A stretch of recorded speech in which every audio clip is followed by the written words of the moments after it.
My name's Mark Wood. I'm harvesting corn for HWR Farms, Marlette, Michigan, Sanilac County. Corn's going to make high moisture shelled corn, even though it isn't real high moisture anymore.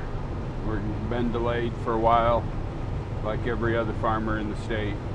The yields are all right, definitely, but the prices are terrible. The business end of it's kind of cold, wet summer, and then no commodity prices. We had some poor emergence corn that we did yesterday that had a hard time getting out of the ground, and it was going in the silo at 32-34% moisture.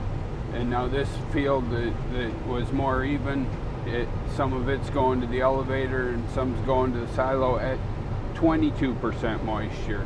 The delayed harvest is caused in most part by the cold, lack of heat units all summer.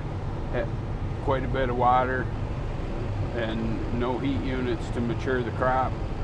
All the crops are relatively immature.